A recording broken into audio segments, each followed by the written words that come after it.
All right, you guys. So, there is actually, I don't know, Mackenzie, if this is your first call you've been on or not, but welcome. Okay, so these are super laid back. Obviously, right now, with it being like Christmas and New Year's and stuff, our group volume is rather low. But once the new year rolls around, we usually have like, 15 to 25 people on each call, depending. So, it does get bigger. But all of these are recorded and they're released on my podcast on Sundays. So that's where people can always catch these if they do happen to miss them. And I always go through some announcements first and then dive into the topic of the night after that.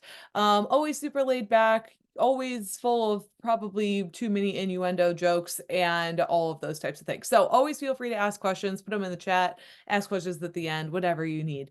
But as far as announcements goes, all check-ins for the week are all caught up as of right now. Remember that this week and next week, I keep on reminding you guys the holiday weeks, all that stuff. It's not about being perfect. It's about being consistent, right? So a few off meals are not going to break you. We probably have at least a couple of Christmases to go to each or whatever, what have you. I mean, we've got Mackenzie here driving across the country, coming home from Arizona, which you're nuts. You're coming from the sunshine and warmth to not. It's not too bad. It's not too bad, but it's not Arizona. Um, but, everybody's gonna have a couple off meals here. So just remember that we don't have to be perfect. Make game plans for the next meal or the next day to help you get back to normal ASAP. So, right, maybe you guys have like our tradition in our house is like full on classic cinnamon rolls Christmas morning, right? That is what the kids love. That is what they do. And so we usually throw those together. I'm honestly not a huge cinnamon roll fan. Like they're fine, but they're not like something I crave. So I have like a quarter of one and let them demolish everything else. But with that being said, make sure you know what your next game plan is, right? Are you going somewhere? Do you have a normal meal? Like, what does that look like for you? Just having some sort of a plan for the next day, for the next meal to help you feel like you have some control and it stops you from kind of going crazy.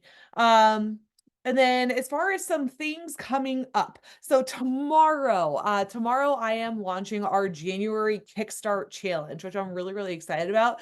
It's gonna be really, really cool. So Jenna and Jamie and myself were brainstorming on how to make this make sense for us, not cost a ton of money and make it special. So what we're doing is it's a $10 buy-in. If you have an unlimited plan though, you have a discount code to go with that. But it's a $10 buy-in. And what's really cool about it is all the people that reach the point threshold, because there's going to be a certain number of points that if you earn that number of points, you technically complete the challenge and you win the challenge, right? So all of the winners that there are that complete all of the points that they can to get to that threshold will be put into a drawing. And then the person that gets randomly drawn from that will be able to choose their organization or charity that they want to have the proceeds donated to in mine and their name. So that's going to be really, really awesome. So doesn't matter which one it is. Maybe it's a shelter of some sort. Maybe it is breast cancer. Maybe it's whatever you want it to be, right? So all the proceeds will be donated to that. And then that winner will also get free entry into the next kind of mini buy-in challenge that we're doing. So that's what that kind of looks like for those pieces. The way that it'll work is there's going to be 3 daily habits that have a task list attached to them. So what you'll do is you'll be able to complete one of the tasks from each of the 3 habits per day, right? So if you've done 30 for the kids before, you're aware that you get to choose one of the 5 workouts each day, complete it, da da da da da. There's a movement one that has a list of workouts that you can pick from every day to add into your day. There is a nutrition habit, and there's 3 different things that you can pick from to complete each day to make sure that you're staying on track there. And there's also a lifestyle habit that you can choose from one of those 3 tasks to do each day to complete that habit. You just have to choose one task from each habit every day. You do that, you complete all 3 habits the whole time, you're gonna earn a ton of points and you're not gonna have to do any of the penalties. But the penalty, if you do not do one of the 3 habits for one of the days, you have to go and you have to declutter, organize, or kind of put together a cabinet, a cupboard, a drawer, a closet, something like that. Something that helps you organize your life, either in your home or your office, your workspace, something like that. And that's going to help just all the things, right? Like, so all these habits and tasks are all put together to help you do better with your goals, to stay consistent. And all of the money is going to go through or go to a organization of choice. And then all of the penalties even help you become a little bit better too, because the cleaner our spaces are, the better that we think and everything too. So it's really cool how we put it all together, and I'm really excited for it. So everything will launch January 1st. If you do choose to get into it, you have to have at least the basic access to the app, into my app. And then what you'll do from there, what you can expect to see is once you make that purchase, then you will be finding yourself into a challenge group in the app that will kickstart on the first. You'll also find 3 habits assigned to you. You can start doing those right away, or you can wait until the first because that's when the points will start accumulating for them. So that's what that kind of looks like. I'm super excited for it. Just got done putting all the details together today for it. So it is ready to rock and roll for you tomorrow. If you have questions on it, let me know. As far as other things coming up, the core add-on program will be available January 1st. I just got done getting all of those scheduled, and I actually assigned it to myself and Jenna and Jamie to test out and trial run. And I did my first one today, and I am gotta say you guys are gonna love this. So they're pretty hard, but I love them. They're 3 days a week. So it'll be a Monday, Wednesday, Friday thing, or whenever you want to work it into your week, it'll be fine. Um, and yeah, so that's gonna be available for you to add on to your programs come the first. So that'll be a lot of fun. I also have a bands only program that's going to be available on January 1st as well. So it's going to be for people that only have resistance bands at home, or maybe you're traveling, or maybe you're in a hotel, or whatever the case is. Bands are pretty easy to pack and take with you. So this is going to be the program that's really awesome for the traveler, for the people that have, no equipment except for bands at home, for people that just need that backup option. So that's going to be a thing. The next thing after that, there's going to be a stress reset course slash boot camp. I'm planning to have that available on February 1st. That's going to be all sorts of habits, nutrition, workouts, everything that we can do to help reset your stress. And then after that, things coming in the future for like late winter, spring, there's going to be a hybrid program that helps optimize workouts and performance around your hormones. There's also going to be a Hero WOD on demand library, so you can just go knock your socks off with workouts when you so choose. And there's also going to be a push pull legs workout program coming soon. So I've got all kinds of things in the works for you. The other thing that is available right now is the Resilient One-to-One coaching. I have a few spots left for that. It starts the week of January 1st as well. So that is going to be completely customized plans. That is going to be completely customized macros, nutrition, very, very specific suggestions, as well as customized workouts and schedules and stuff like that, habits that make sense for the goals that you want to work on. It's very, very individualized. Extra accountability comes with that because we have our one-on-one weekly video call every week. It is priority texting with me during the entire length of the program, and it is 12 weeks long. So we have a lot of time to be able to put your goals into effect, and I'm very, very excited for that. So if you are interested in the one-on-one resilient coaching program, let me know. If you want to grab one of those spots, we can get that scheduled and on the books. And yeah, we'll be all set there. Aside from that, just a reminder to please continue sharing about the group, about my app, about recipes or posts or podcasts, things that help you, things that you think are really, really beneficial. If you see it and you think it's helpful, please share it, talk about it. The more people that we can get into our atmosphere, the better. So now we're going to dive into men versus women, right? Clearly, we are not put together the same. We all know this by now. But I want to go over why there's common misconceptions about why we expect to be able to lose weight at the same rate as our, significant others or the men in our lives, because usually I work with a lot of women. I do work with some couples, and then I find them being very upset with each other because someone loses weight much faster than the other. And it happens, right? Rob can decide that he wants a 6-pack and he'll have it next week. Meanwhile, it's going to take me a while to get there, right? And that's okay. But here's why. There's a lot of common misconceptions about how our bodies work because scientific trials up until like the last decade, 20 years, have really always been done predominantly on men. The reason being is because researchers would even say that women's bodies were too inconsistent to run trials on since our hormones fluctuate so much throughout the month. And obviously, not all females are on the same hormone path as the other. So they couldn't test their trials scientifically to make them repeatable because all of our hormones were so crazy. And when I say crazy, I mean just not the same throughout the month, especially in comparison to men.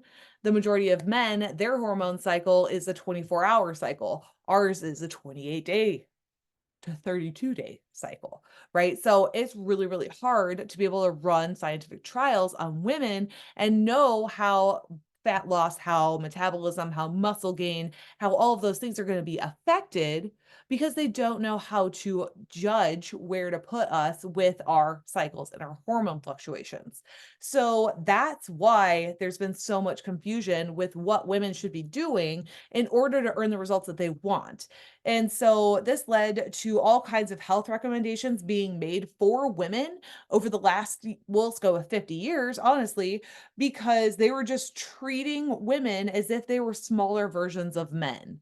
Right. So they would look at women and say, okay, so she's typically going to be a smaller stature than husband or man. Right. So if this works for man and, this workout, this nutrition, this da da da da da works for him, it should work for her. Let's just make it a little smaller, right? Let's make her requirements a little bit less.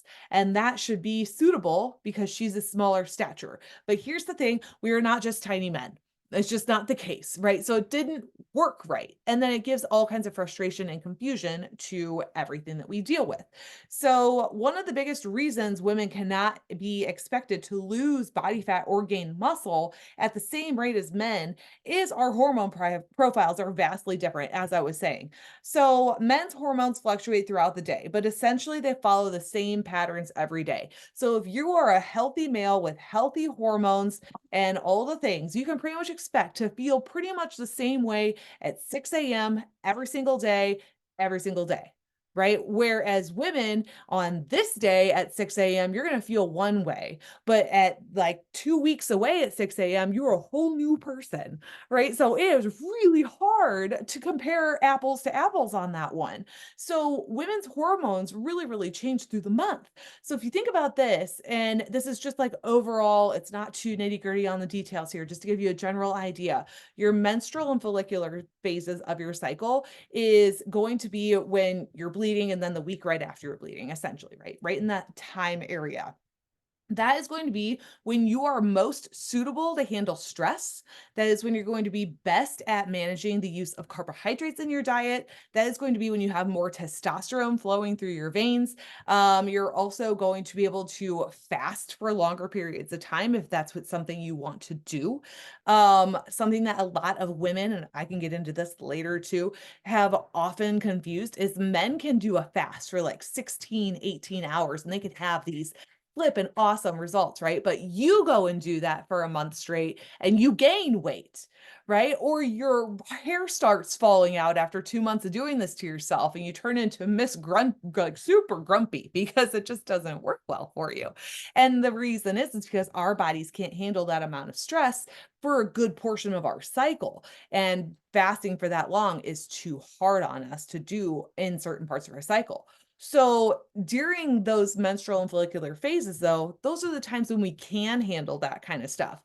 I'm not telling you to go and fast for 16 to 18 hours. For the 99% of people that I work with, that's not necessary. So please don't go do that unless we chat first. Okay. Now, the ovulatory phase or your ovulation phase, that's going to be like when eggs are moving. That's when you're really potentially going to get pregnant. That's when you're going to feel like a big old horn ball. Okay. So you're going to feel like really, really strong in that area. You may not be as primed for high intensity work or really, really high stress work, but you're going to be able to hit some PRs, right? If you're doing some strength training, you can definitely hit some stronger lifts that week. You're also going to have a lot more, sorry, if the kids are around sex drive, okay, you're going to probably like be more apt to want to do that during that phase. And so that's going to be a big another fluctuation. Now, luteal and then late luteal is that last kind of section, right? So the beginning of luteal phase, you kind of feel good still. I wouldn't really suggest doing a ton of high intensity work there, but you could still be doing lifting, like light lifting, kind of higher rep, lower weight kind of things. And then late luteal, you're going to want to really shift to just like body weight type stuff, walking, stretching, recovery. Reason being is because your shift in your strength and your energy vastly drops off. I would not suggest high intensity. Your body is not going to be able to manage stress very well at that point in time. You have less ability to handle carbs as well, but more ability to handle fats better. Less ability to manage like overall stressors. So as you can see, when we have these different 4 phases in 1 month cycle, it makes it really, really hard for us to be able to follow the same plan that maybe our husband or a boyfriend does and have the same kind of results as them. It's just not likely. So we need to really optimize the use of our hormones when they're great and then really respect them when they're making their shifts to help optimize how you feel in your performance. So with performance comes muscle gain and also fat loss. So then this can be why, like I was saying, men can fast for like 16 to 18 hours per day and be successful, while it's just generally not really suggested for women to do that, at least not every day of the month. This is also why men can do more high intensity training more often with less deload weeks. So you can see the guys at CrossFit, and I'm not saying that there are not women CrossFitters that are total BA and they just go at it all the time. That's a different kind, like they're eating to fuel that, right? It's different. But like that's why you can see men who are just getting into shape. Maybe they're like heading into the CrossFit gym 5, 6 days a week, knocking it out, seeing all the results. Totally different because women just cannot handle that high of intensity workout all the time. It is also not that women are like weak, right? We're not weak, but we have to respect and optimize the hormones that we have. So like doing all kinds of hit workouts with him likely won't give you the same results, just depending on the time of the month. So if you want to go to CrossFit with him for 2 weeks a month, go for it. But don't expect to go 4 weeks of the month and have the same results that he's having or perform as well as he's performing. It's not that you're weak and it's not that you're any less than him. It is that your hormones just don't operate the same. Another key factor that is a really, really big one that a lot of people don't think about is that men naturally have more muscle mass than women. So they're naturally going to have a higher metabolism. So if you think about that, when they cut out like soda, and you do too, but they start lifting weights and then you do too, their results seem to happen a lot faster. That's because their muscles are naturally going to activate quicker and in bigger quantities, right? So when their muscle fibers are naturally going to be activated more than yours because they naturally have more muscle fibers to activate, then they are able to find more progress a lot faster and increase their metabolism a lot faster than you are because their testosterone is to the point where they are primed to gain muscle. They are primed to lose body fat. They are primed to have this kind of reaction where with us, it is just not going to be that way. We naturally have less muscle on our frames because we are just that's how we are built, right? Women are naturally, in most cases, going to have less natural muscle mass on their bodies than men do. And as a reminder, the more muscle mass that you have, the higher your metabolism is going to be. So something to just keep on reminding yourself. Um, a couple of key takeaways that I want to go over. So women are hormonally wired to carry more fat. In fact, 6 to 11% more than men is going to be where we should be. Honestly, men can walk around at like 3 to 6% and be probably pretty fine most of the time. I can tell you from experience, we should not be walking around in the single digits of body fat for very long. Otherwise, it does bad things to us. Okay. So we are not primed to operate correctly with really, really low body fat. Men's testosterone levels stay higher daily, giving them an advantage to building muscle, and then getting and being able to manage stress better. So that's something to always consider. Another key takeaway is men's natural body mass is generally bigger than women, which is directly going to affect their basal metabolic rate or their resting calories burnt. So stop trying to keep pace with the man that you are comparing yourself to, and don't do the exact same things he's doing. Let him have his own journey, let you have your own journey, and try to support each other together, right? You will catch up to his progress. I can tell you that for a fact, but you have to give your body a chance to get there. So focus on you, be supportive of it, be happy about it, respect the things that you get to do, and you will find that progress too. So, what questions do we have on any of the above? Anything I can help with at all? Everybody's good. Everybody's good. So are there certain things that you should eat then, like during like each phase? Do you like, you know, you said like carbs, obviously, like you can handle them better in this phase and you can't in this phase. Like, you know, should you focus then on those in certain Depends. phases or not? Not for like the general person, I wouldn't say. I mean, we could go super deep into that, Mackenzie, right? Like, so, if you're somebody who struggles with hormones and your hormones have kind of been jacked up, like, right, and you're trying to fix them, then yes, there are certain things that we should be focusing on at different phases to help encourage things to even out. Now, if you're pretty regular and we're trying to optimize things, then, I wouldn't say that we have to drastically change your plan. Like, I don't really believe in, 99% of people really needing carb cycling in their month or in their day. That's for a very distinct percentage of the population. So I really don't think that's necessary. Now, if you do want to look at it, and like when we get into your resilient plan, we can look at this. Is this something that you want to do? But, for instance, if you are wanting to kind of play with it a little bit, having more of those carbs in that menstrual and follicular phase is going to be totally fine. You could even do that well into the ovulation phase and still be great. And by more carbs, I still want you having at least 40 to 50 fats. I really want to see women stay more at like the 50 fat range at an absolute minimum, because that helps optimize hormone production as well. But then shifting into the luteal phase, that would be where you could make that swap, lower your carbs maybe down to like 100, 115, and then pull up your fats to for the rest of your energy, and then your body would respond to that.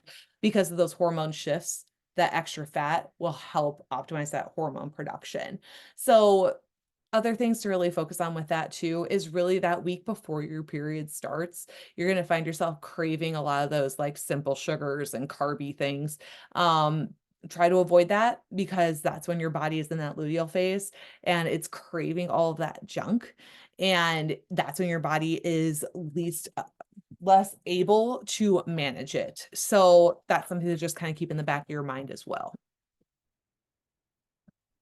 Cool. I could go so nerdy on this for sure, but I'm gonna withstand for it tonight. Anybody else have anything else that you want me to expand on at all? All right, guys, cool. Well, thanks for joining. I know it was a super small crew tonight, but if you have any questions, anything, reach out. And I hope you guys have the most wonderful Christmas with your families this weekend. And I will be here throughout, so you always know where to find me if you need anything. Talk to you guys later. Bye.